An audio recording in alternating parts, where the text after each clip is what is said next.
이 믿음, 양식, 건축, 믿음, 양식, 건축이라는 제목으로 하나님의 말씀을 증거하겠습니다. 시대마다 유행이라고 하는 것이 있습니다. 그래서 헤어스타일이나 혹은 복장이나 여러 가지 일들이 시대를 따라서 다양한 형태로 변합니다. 예술적인 부분에 있어서도 지리적 상황, 정치적, 종교적 그런 상황들, 그런 것에 따라서 하나의 패턴이 정해지게 되는데, 그런 것을 예술 양식이랍니다. 우리 한 번쯤은 들어봤을 만한 바로크 양식, 17세기 초반 이 건축이나 이런 부분에 있었던 이 저러한 건축물들의 특징들을 가리켜 바로크 양식이다 라고 하는데요. 근데 저런 것이 계속 저러진 않았고 17세기 후반으로 넘어가게 되면 또 로코코 양식이라고 또 새로운 트렌드가 형성이 되고 바뀌어 나갑니다. 그런데 그 시대에는 그 시대를 결정짓는 사상, 문화, 그러한 기조에 따라 세워져 나가는 것이 다르다는 겁니다. 우리는 하나님의 집을 지어가는 그러한 건축자들과도 같습니다. 그러면 우리는 도대체 어떤 방식으로 이 집을 지어 올리고 있는가? 우리라고 말하니까 조금 3인칭처럼 들리지만 질문을 바꿔가지고, 그럼 나 자신은 어떠한 모양으로 이 믿음의 집을 건축해 나가고 있는가?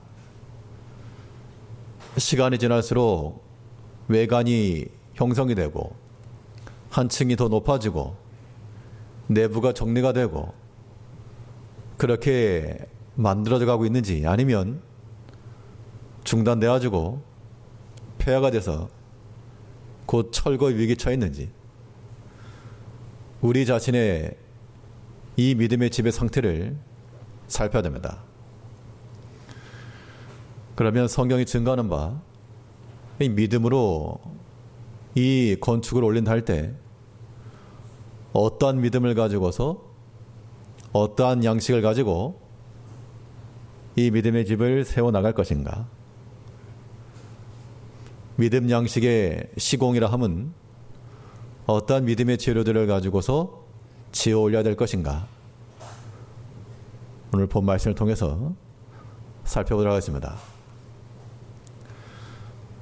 첫 번째로 우리에게 필요한 것은 이 믿음의 집을 지어 올리기 위해서 십자가 기반된 믿음, 그 위에 우리의 믿음의 집이 세워져야 됩니다. 터가 좋아요. 터. 어디다 지을 것인가? 그 자리를 잡아야 되는데, 우리 믿음이 세워지는 그 터는 곧 그리스도 예수라 그랬습니다. 예수 그리스도께서 이 땅에 오셔서 궁극적으로는 교회를 세우셨는데, 이 교회를 세우신 일련의 모든 과정 속에 하나님께서 계획하시고 또한 그리스도께서 온전히 순종하신, 하나님께서 이루라 하신 그 사명을 온전히 이루시면서 이 교회를 세우셨다는 겁니다.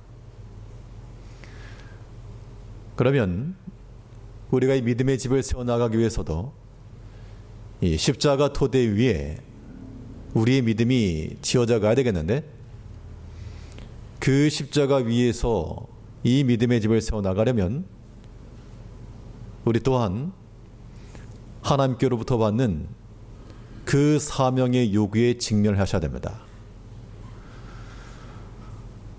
사명이라고 하는 것이 꼭 신학교를 가고 목회자가 되고 선교사가 되고 그래서만 사명이 아닙니다. 우리가 십자가 위에 서는 것 자체가 그리스도께서 우리를 부르신 그 부르심, 그걸 사명이라 말하죠. 거기에 덧붙여 우리는 또한 직분을 받았으므로 그 직분 위에 우리가 마땅히 그 직분이 요구하는 바를 온전히 수행해 나가야 됩니다.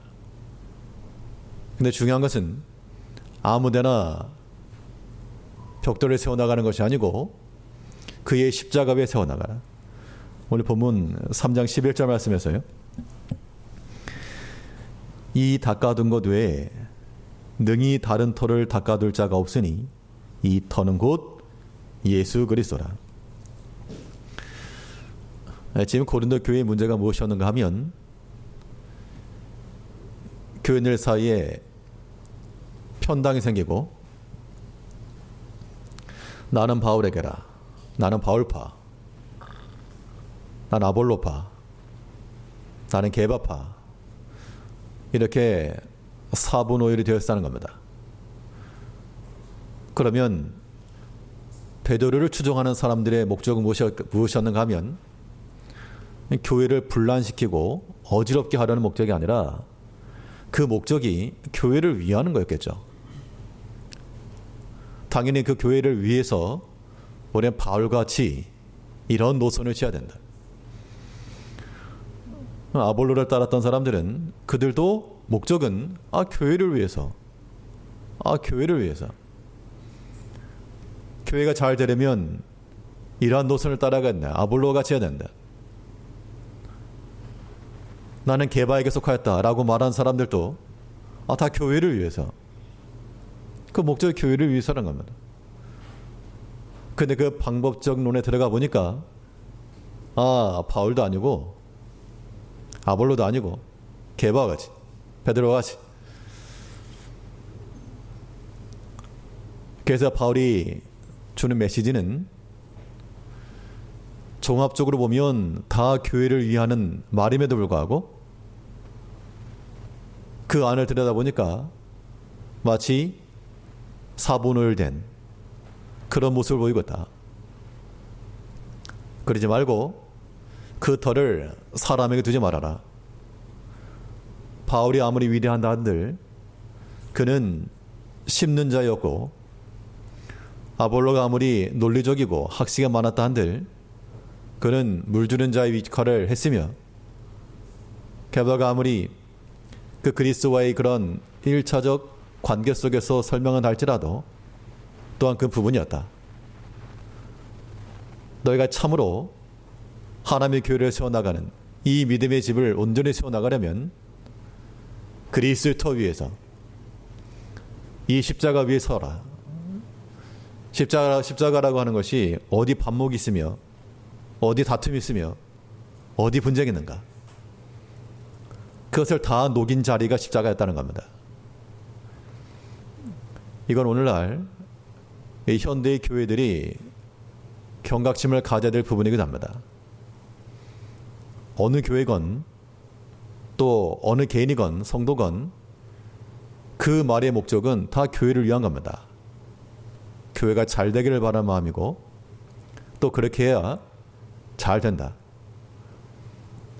그건 어찌된 영문이지 마치 고린도 교회에 바울과 아볼로, 게바, 난 그리스도께 속하였다, 이렇게 나눠지는 것처럼 현실 가운데는 그런 모습이 있을 수 있다는 겁니다.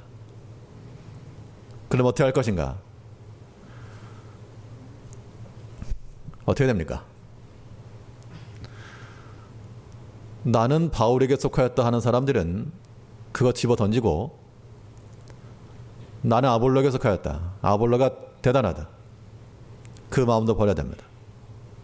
우리 원초적 복음 위에, 우리의 모든 죄가 다 사여진 그 십자가 위에, 우리가 그 어떤 목적을 가지고 있더라도 우리가 교회를 위한다는 그 목적이 나를 위한 목적이 아닌지, 감추어진 자신의 목적, 그걸 감추고 그걸 버려야 됩니다. 그것만 버려도 그리스도 십자가에 우리가 온전히 서나가는 겁니다. 사람의 마음속에 숨겨진 의도가 있다 그러면 그것이 포장이 되게 되어 있습니다. 그렇기 때문에 갈리고 나눠지는 겁니다. 그러나 그리스도께서 나뉘지 아니하셨고 성령께서 나뉘지 아니하신 것처럼 우리는 다 그리스도 십자가 위에 이 터 위에 믿음의 집을 세워나간다면 그 누구라도 한 마음으로 합칠 수가 있고 화합할 수가 있고 용납할 수가 있고 인내할 수 있는 겁니다. 그럼 반대로 용납이 안 된다. 용납이 안 된다.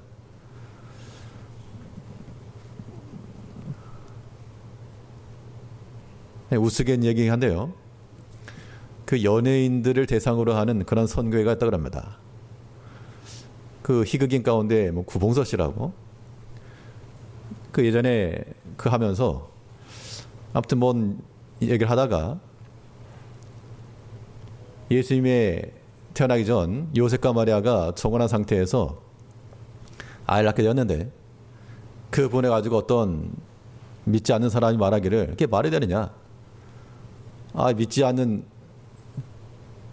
사람이 보더라도 이상하다. 어떻게 이렇게 정혼한 사람을 놔두고 그런 일이 있을 수 있느냐.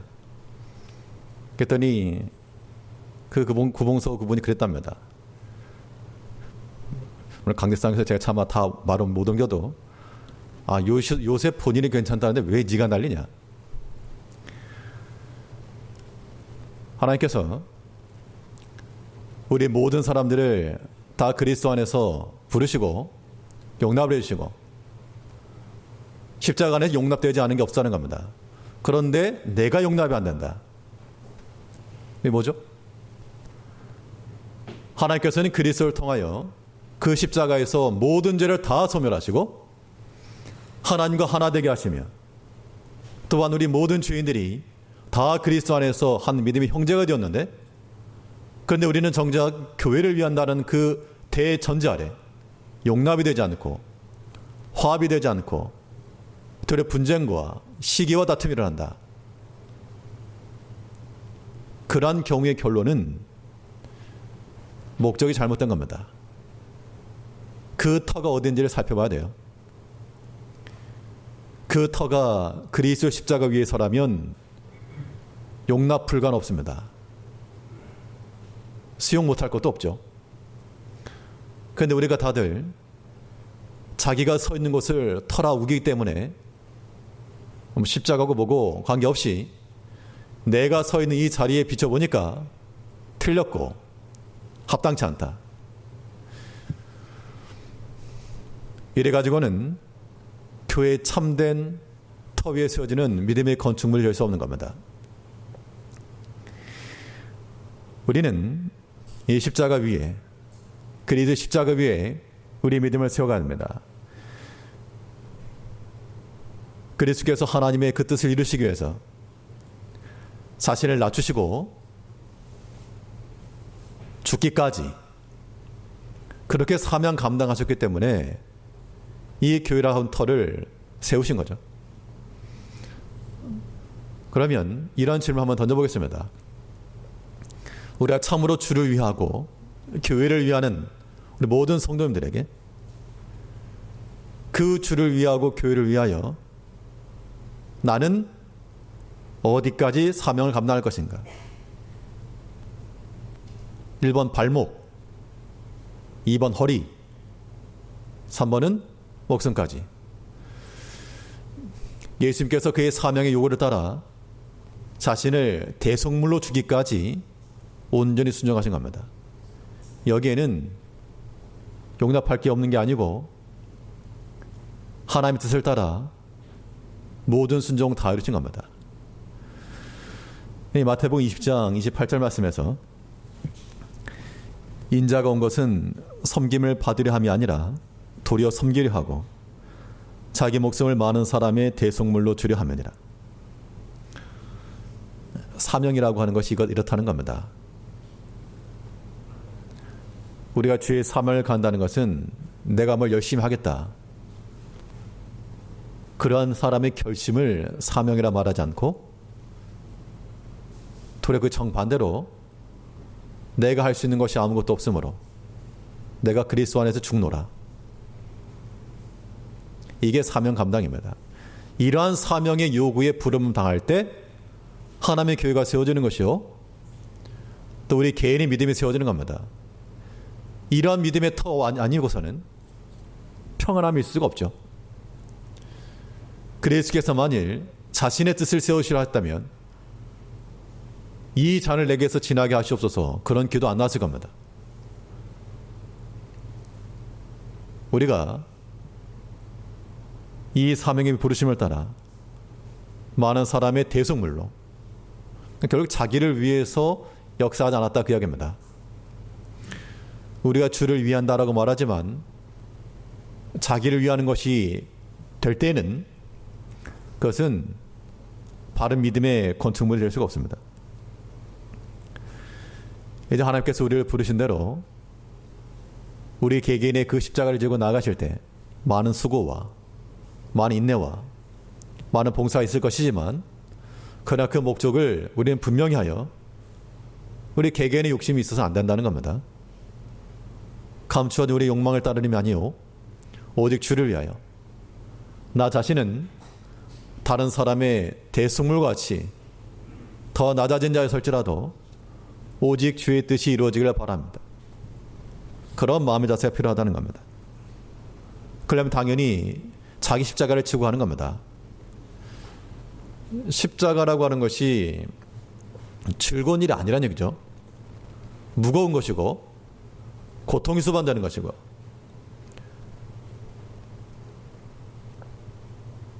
이 십자가를 메고 가지 아니하면 사명을 이루는 거라 말할 수 없습니다. 하나님께서 우리 각자에게 다 십자가를 주셨습니다. 때로는 이것을 참 벗어버릴 때고 싶을 때가 있어요. 무겁다, 이거. 그런데 그걸 벗어버리고 나면 홀가분할까? 그렇지도 않습니다. 예레미야가 그랬던 것처럼, 내가 2번 다시는 내가 주의 말씀 전하지 않겠습니다. 십자가 던지겠다는 겁니다.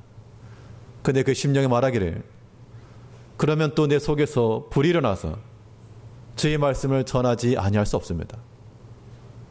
결국 그 속에서 요구하시는 사명 요구를 따라 자기 십자가를 지고 그 고난과 고통을 감당해 나가는 것이 우리의 믿음을 세워나가는 것입니다. 누가복음 14장 27절 말씀에서 누구든지 자기 십자가를 지고 나를 좇지 않는 자도 능히 나의 제자가 되지 못하리라. 그런데 우리 많은 성도들이 원하는 바는 무엇인가 하면 고생 안 하는 겁니다. 고생 안 하는 것. 고난받지 않는 것이고, 다른 사람에게 싫은 말 듣지 않는 것이고, 내 계획과 뜻이면 다 수행되는 것이고, 그게 어떻게 십자가가 되겠습니까? 십자가를 지고 간다는 것은 그 마음속에 무거움이 있는 겁니다. 번뇌함이 있고 고통이 있는 겁니다. 예수님께서도 그의 십자가를 지고 가시면서 그 마음이 번뇌하여 죽게 될 지경에 이르렀다. 그 아픈 마음을 따라 하나님 앞에 간절히 구하셨다. 그러면서 사명 감당에 나왔다는 겁니다. 우리가 우리의 믿음의 집을 잘 세워나가시려면 우리 마음속에 있는 무거운 거, 아픈 거, 그거 정상입니다. 나 이런 거 하나도 없이 나가겠다. 그 목적 자체가 잘못된 겁니다. 십자가 위에 세워나가는 그 집이라고 하는 것은 그리스도께 당하신 그 아픔과 고통 함께 지는 겁니다. 예수님께서 어떤 고통 당하셨습니까? 그가 친히 하나님이심에도 불구하고 하나님에 대한 대우를 받지 못하셨습니다. 도리어 귀신의 왕이라 바알세불과 같다. 성도님께서 만일 나의 합당한 대우를 하지 않는다, 굉장히 불쾌하실 겁니다. 그런 것 하나 감당하지 못하면 어찌 십자가를 진다 말할 수 있겠는가? 우리 어떻게 좋은 말만 듣고 칭찬을 받겠는가? 우리 마음의 고통과 아픔과 그리스도에 당하셨던 그 고난도 있어야 됩니다. 그 제자들 어땠습니까? 그 제자들은 주를 모른다 부인하였고, 하나는 돈을 받고 팔았고, 그를 따라다니면서 양식을 먹던 사람들은 이 말씀이 어렵도다 돌아가 버렸고, 더 많은 권능으로 이적을 베푸신 그 마을 사람들은 도리어 회개치도 않고, 예수의 마음이 어떠셨을까? 그 아픔과 고통과 그 찢어지는 마음, 그러나 그 마음 속에서도 그 사명을 버리지 않으시고 끝까지 하나님의 뜻을 이루시려 나가신 겁니다. 그것이 십자가 요구요, 그 십자가 위에 세워나가는 것이 믿음의 집이 되는 겁니다. 우리 모든 성도님들과 또 특별히 직분자들은 우리가 하나님의 교회를 위해서 힘써 수고하시고 충성하실 때 주님께 당하셨던 그러한 고통 있을 줄 알아야 됩니다. 그 당시 많은 서기관들과 바리새인들이 예수님을 대적하였고, 또 합당치 않은 소리를 하여서 왜곡하였고 반대하였으나, 그러나 주님께서는 그의 십자가 사명을 끝까지 감당해 나가셨다. 이것이 믿음의 집을 세워나가는 기초입니다. 기초. 이 십자가 위에 세워나가는 것이 중요한데, 이 사명 위에 사명을 감당한다는 것이 내 마음속에서 이제부터 열심히 해야 되겠다, 그런 결심으로 일이 되는 건 아닙니다. 우리의 사명이 실현되기 위해서는 하나님의 은혜의 공급 위에 서여져 있어야 됩니다. 하나님의 은혜를 받지 아니하면요, 우리가 아무리 사명감이 있어도 감당해낼 힘이 없는 힘. 마치 성경에 있는 표현처럼 아이를 낳으려 하나 해산할 힘이 없도다.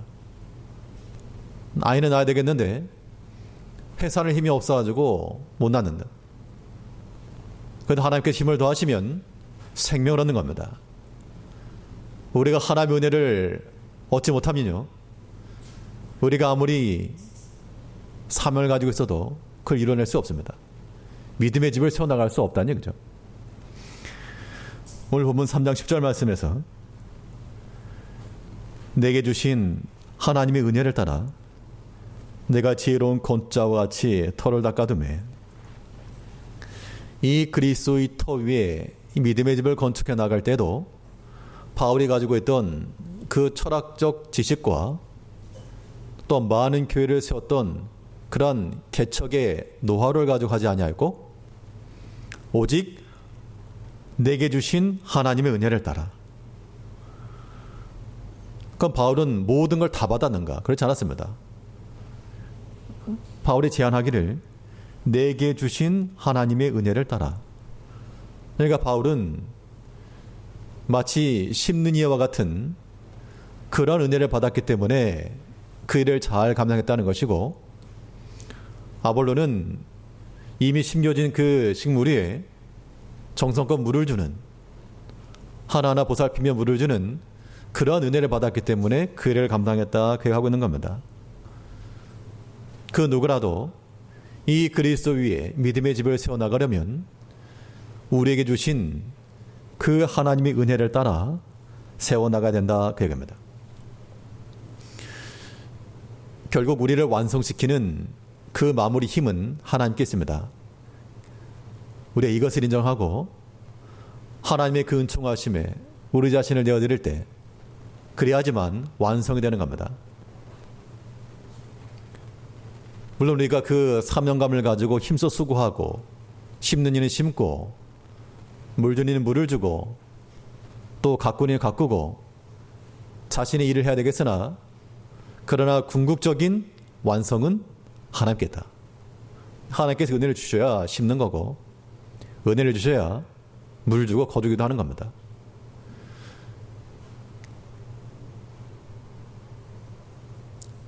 잠언에 보면요, 전쟁을 대비하기 위해서 마병을 예비하지만 궁극적 이임은 하나님께 따라 있습니다.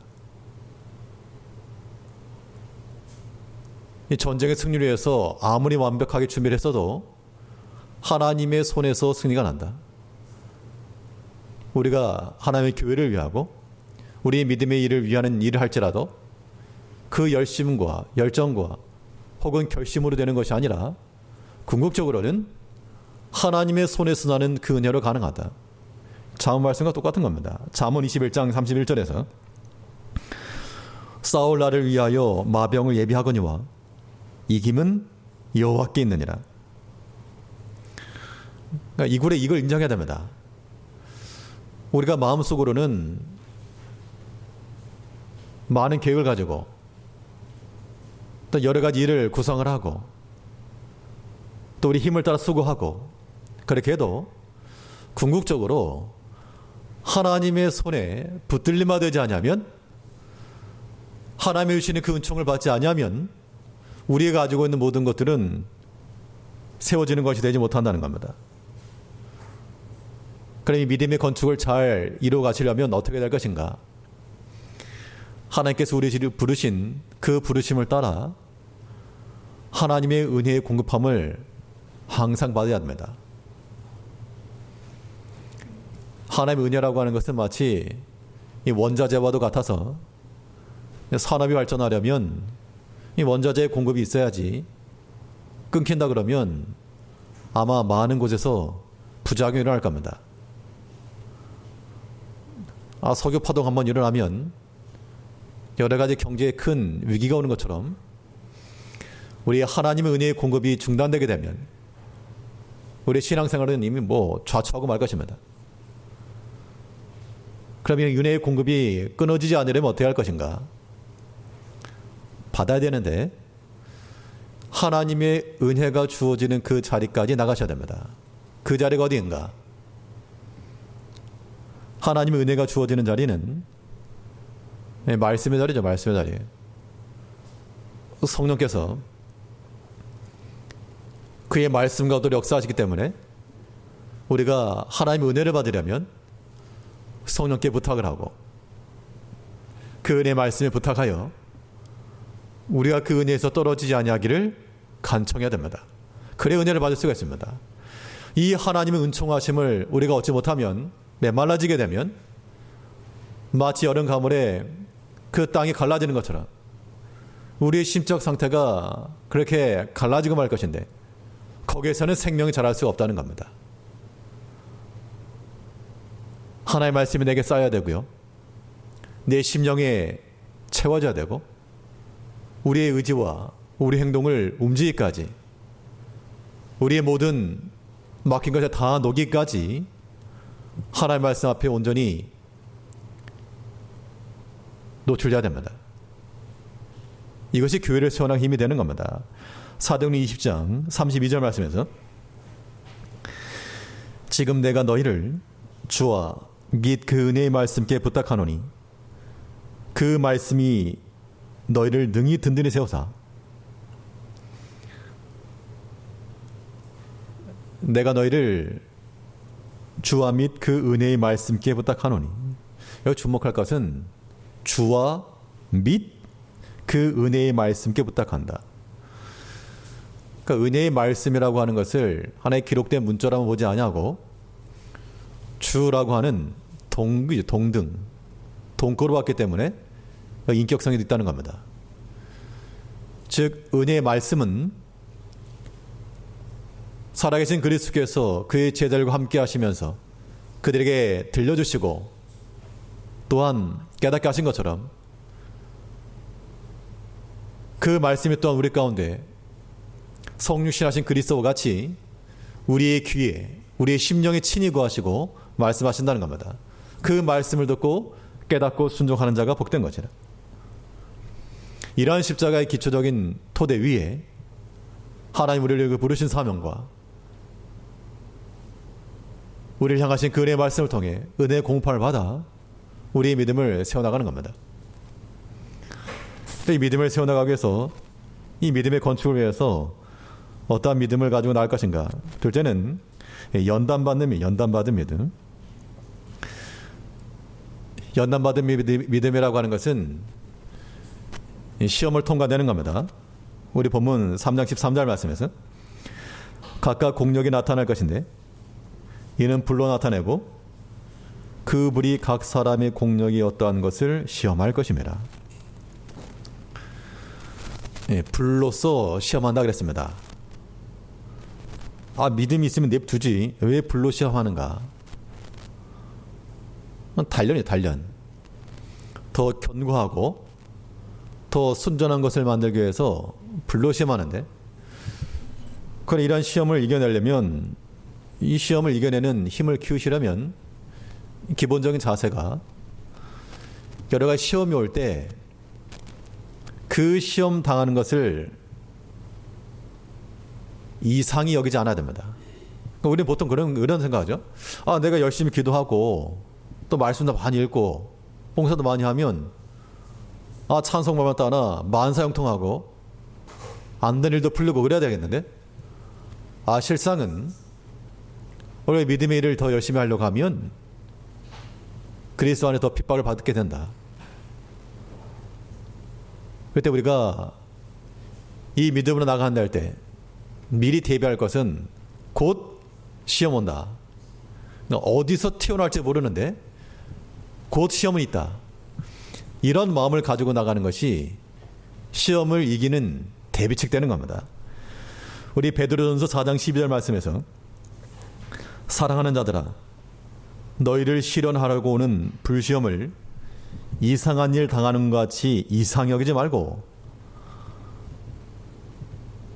운전할 때도요, 갑자기 차가 툭 튀어나오면 접촉 사고 발생합니다. 그런데 전방을 주시해서 저 튀어나오는 것을 미연해 보고 마음에 염두를 두고 있으면 갑자기 튀어나와도 방어가 가능하기 때문에 사고는 줄여나가는 겁니다. 신앙생활이라고 하는 것은 마치 그러한 운전과도 같아서요. 내가 잘 가고 있는데 옆에서 왜 툭 튀어나오느냐, 그렇게 말할 게 아닙니다. 옆에 툭 튀어나온 게 문제긴 하지만 그래도 우리는 전방주시를 통해 언제 어디서 뭐가 튀어나올지 모른다. 아무튼 그런 마음을 가지자고요. 그렇지 않으면 시험을 만났을 때 감당이 안 돼요. 여러 가지 시험을 만나거든 그 불시험을 이상한 일 당하지 여기지 말아라. 왜 이런 일 당했을까? 이상하게 생각하지 말고 올 게 왔다. 대응을 잘 하시면 됩니다.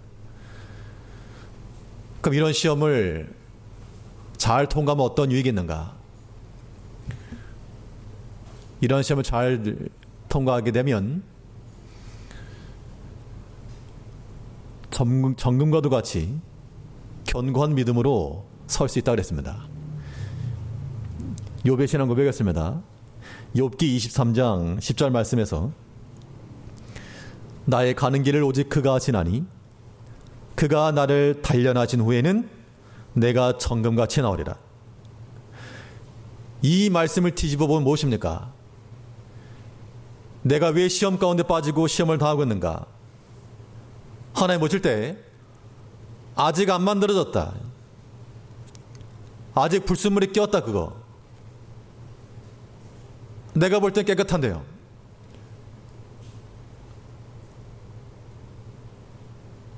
그거 빼라. 스스로 안 빼니까 하나님께서 불같은 시험을 통해서 정금같이 나오게 하신다는 겁니다. 그러면 이러한 하나님의 사랑과 우리를 향하신 그 지도하시는 법을 깨달은 백성들은 시험을 당할 때 성경에 있는 것처럼 너희가 여러 가지 시험을 만나거든 온전히 기뻐하라. 그 시험을 통해서 나의 약함과 부족함이 나가고 불순한 것이 빠져나가고 정과 같이 하나 앞에 나타날 것을 기대할 수 있기 때문이라는 겁니다. 처음부터 정금으로 있는 사람 아무도 없습니다.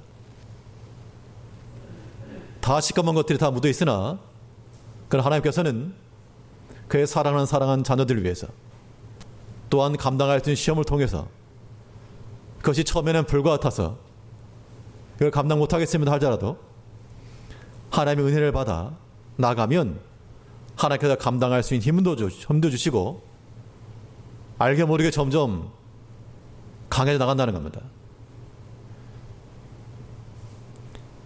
이러한 연단받는 믿음 위에 우리 믿음의 집을 세워나가야 됩니다. 바람만 불어도 휙 날아가는, 손만 대도 부서지는 그러한 약해 빠진 말라 비틀어진 나무로서가 아니라 여러 번 불에 들어갔다 나왔다, 망치질로 당했다, 물에 들어갔다, 그 연단된 그 강한 믿음을 가지고 어떤 시험에도 흔들림 없이 넘어짐 없이 주께서 맡기신 이 사명을 감당해 나가며 이 믿음을 온전히 세워나가는 이러한 믿음의 집을 세워나가야 됩니다.